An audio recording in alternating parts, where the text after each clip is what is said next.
then which one should we do? Which one is the best?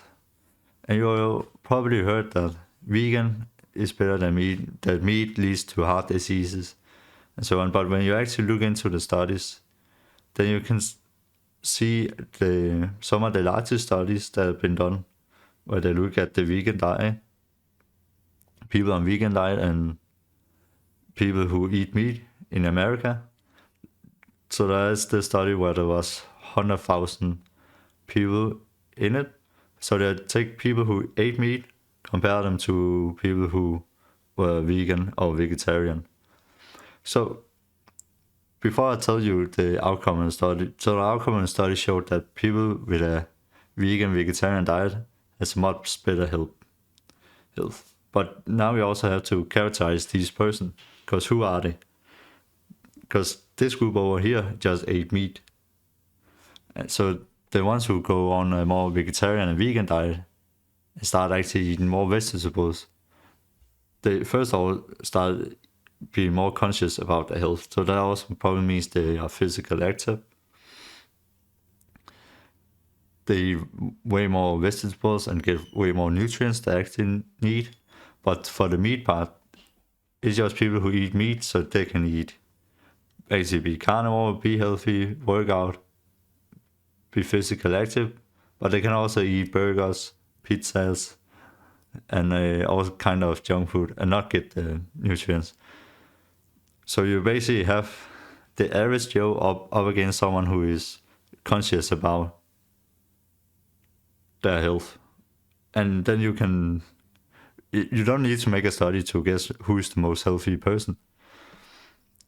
And that's of course the person who is conscious about their health and working on it. And when you then look up the American diet studies, which is more like a questionnaire, so it's just send out the questions to people and then they can take off an answer, which people are not good at evaluating how much they eat or anything. So these type of studies are pretty bad. But they basically showed that, I think it was this was from 2013 as all this, that under 14% of the American population are eating the recommended daily intake of food, and under 18% eat the recommended intake of vegetables. And you have to also be aware that the daily recommended intake is based on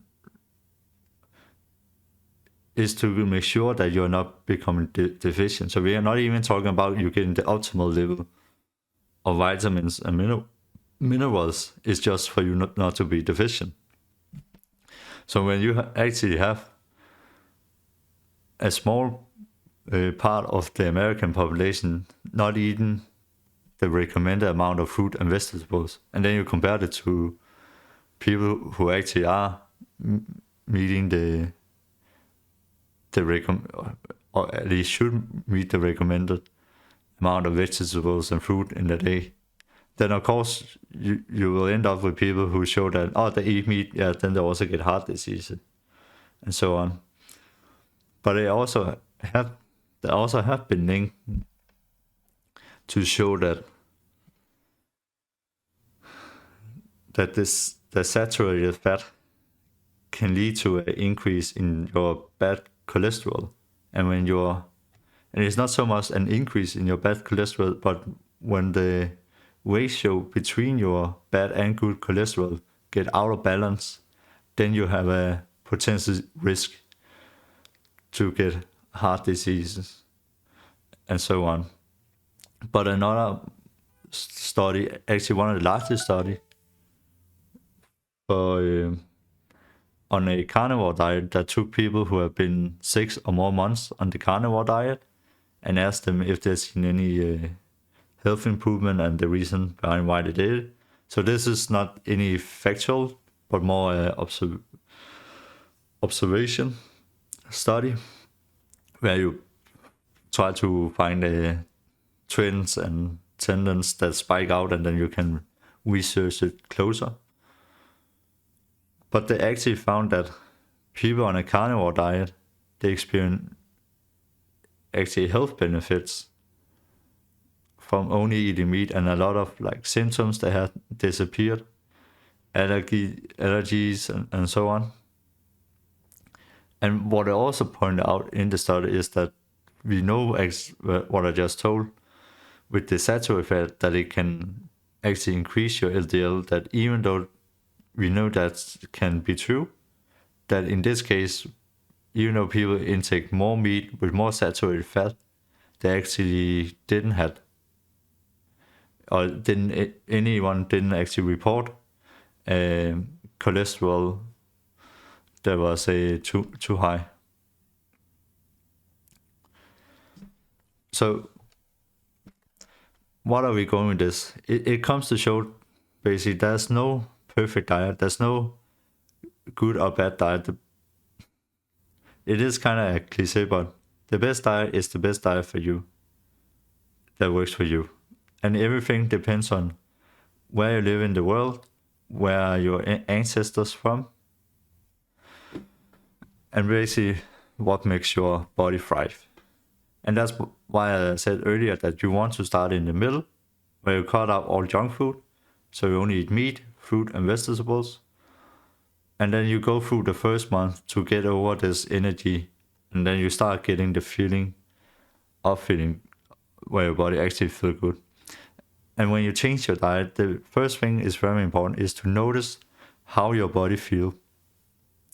You actually want to notice how good your body starts feeling, and then when you start eating maybe candy or cake or junk food, pizza, then notice how bad your body actually feeling, because we cannot push ourselves forward with just pleasure. We need to have some pain that can push us forward, but pleasure, a good feeling, can set the goal mark and the direction for where we are going. So in that way, you can combine the two, and you actually have found a way that actually makes you feel good. So your body will naturally push you to eat more healthy. And it also just a matter of choice. So then you start knowing that, okay, I can eat this salad, or I can go eat this pizza and take the consequence of that. That will feel great afterwards. And it's a conscious and an aware decision that you can make. But at least you are conscious about it, because a lot of time we just eat things and we are not conscious about it. Then we afterwards are, oh, why I'm feeling so bad? Because you eat like fucking shit. No, it's not because of that. It must be something else. Where if you can get to a point where you actually notice the difference when you eat healthy and when you're not eating healthy, and then actually be more aware about your food choices, that is a perfect place to be.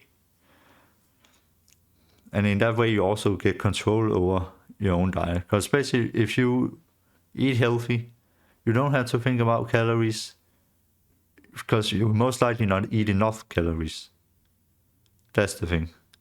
And to figure out how your body thrives is you start in the middle, you use these diets as a tool to figure out what works for you. So when you came over this month and start getting into it and eating more healthy, then you can start leaning more to a ketogenic diet for a month. See, okay, how do you feel? What do you crave? And then you maybe go more vegetarian, or you go back in the middle, and then a month later you go to vegetarian, and then you can test, okay, how do you feel? Is there any difference? What do you crave? And then figure out simply what works for your body, what does not work. And you can also do, this is a very long process, but doing just through the diets in the beginning get you through like a big chunk of what you eat. Because even though, for example, I love meat, I still love getting my salad, eat a lot of fruit, but then from that on,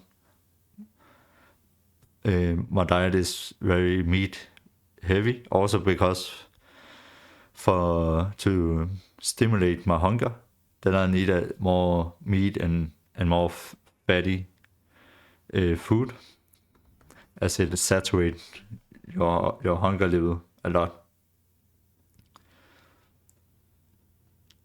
But when you have got through these and you can start know, okay, my diet is best when it's 70% plant-based and 30% meat, or maybe 40% plant-based and 60% meat, then you can maybe start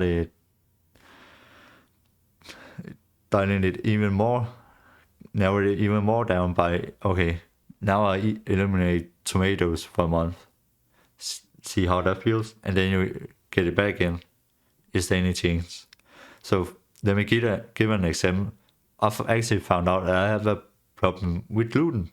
I never been from a doctor said that I was allergic to gluten, but I noticed that I went for a month without eating gluten, and then all of a sudden I went to a party at my cousin, and then we ate a lot of like bread, and then I noticed afterwards I started feeling very constipated after eating that much bread, and my stomach could not really process any food, and I had to wait like maybe a week for really get my system going properly again and not being constipated.